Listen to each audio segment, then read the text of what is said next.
What's going on, everybody? Welcome to my 2025 Detroit Lions mock draft. Today, I'm not only going to take and list the players that I chose and why I chose them, but stay to the end because you're going to find out why I chose them and how they will ultimately, each and every player, be beneficial for the Detroit Lions to not miss a beat, not miss a step going forward in the next NFL season. So let's jump right into it.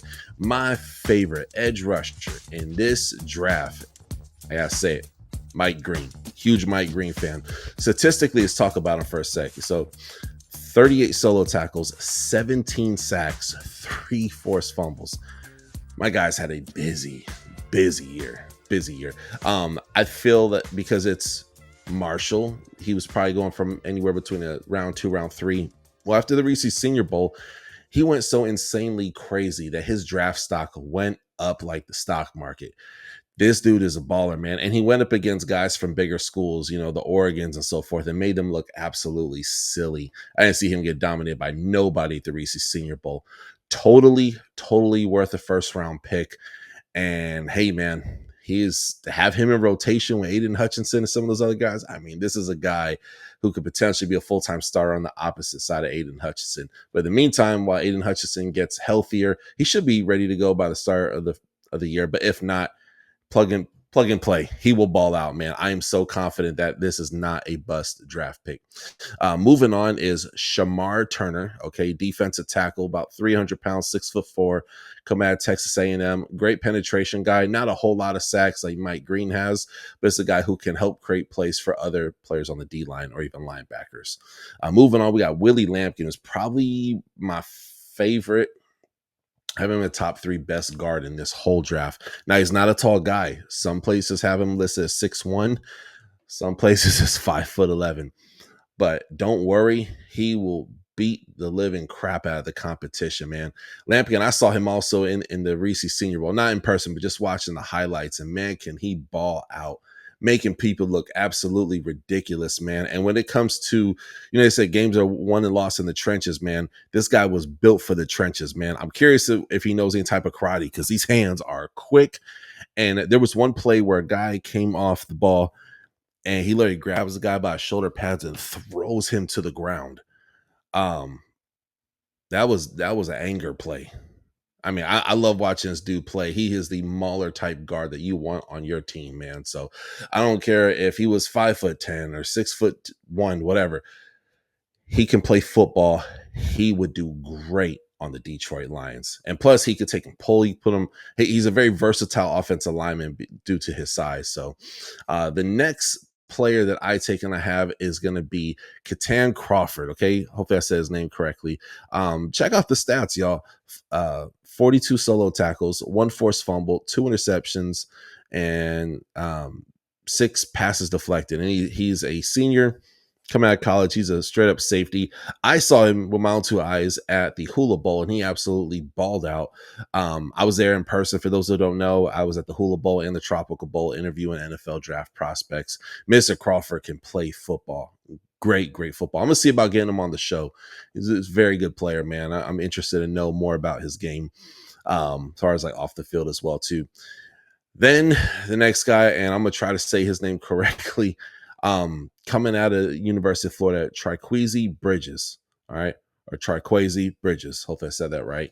6'2" defensive back. I don't know if I've seen too many defensive backs who have hips that swivel like his, change direction. He is a true cornerback that you can only put on an island. You can put him up in the slot, taking out, their favorite slot receiver. Very good player. 5 passes deflected, 2 interceptions, 2 forced fumbles, 38 solo tackles. I would love for him to be in a defense like Detroit Lions defense. This guy can absolutely ball out. One of the fastest DBs as well, too. Really good player. Then moving on, we have Elijah Alston, a friend of the show, actually. I had the pleasure of having him on. You cannot count this guy out, man. He got a little bit banged up last year. Had a very solid season. A little bit about Elijah Alston. So 11 solo tackles, 2.5 sacks, 1 interception. Before that, he was with Marshall, where he had 6 sacks. And and also we got to take and mention this. He had an 85-yard pick 6 in the 2023 season. So this is a guy, he could drop back and play outside linebacker. He is a edge rusher, and he is freaking strong. His moves are good. This is a guy who plays with a motor. And if you watch the interview, you get to find out what is his why and what motivates him to dominate in football the way he does. This is a guy, he's such a sleeper. And fun fact, him and Michael Turner, they were teammates. At one point in time, they were saying Elijah Alston is actually better than Michael Turner. That was a conversation, but that is to be determined because they're both going to take and be in this year's NFL draft. How cool would it be for them to be united on the same team, though?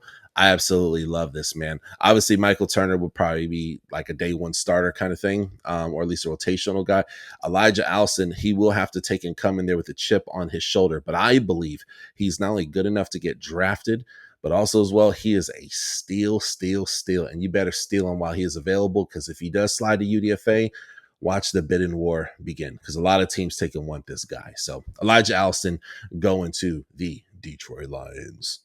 All right, then my last pick. We're going to keep things Miami, my favorite college football team. Jacoby George, man, when it comes to separation, he is one of my favorite receivers in all of college football. I'm not saying he's the best at it, but he's one of my favorite at getting separation. He's 6 foot, 176, so real wiry, real wiry, but I love his crisp route running, man. 752 yards, 8 touchdowns, was a consistent target that can constantly be relied on, man. And then if you look at his 2023 stats, 864 with 8 touchdowns as well. So very similar to what he did last year. He's a consistently very good player, guys. I'm a fan of Jacoby George. I want to see what he does on the next level. Now, obviously, that is a stacked it's a stacked receiver room, but there's room for improvement. And if in the event somebody goes down, Jacoby George would be like a really fun player. God forbid, let's say St. Brown goes down. God forbid,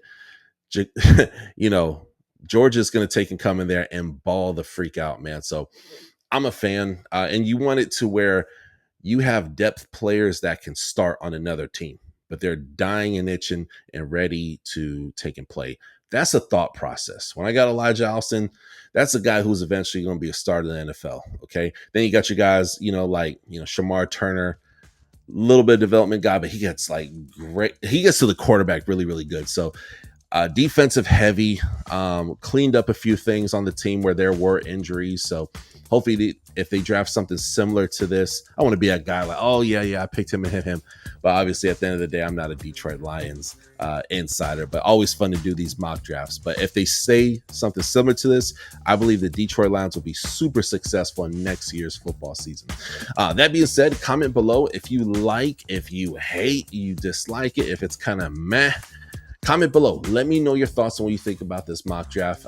Hit that subscribe button. That helps the channel to take and grow. When you hit that subscribe button, man, it costs you nothing, and it certainly helps me out a lot. So, comment below, hit the bell for the alerts, and I'll see you guys next time on the Touchdown with Doug Smith. Thank you for watching another episode of the Touchdown with Doug Smith, where we have exclusive NFL content and exclusive NFL interviews.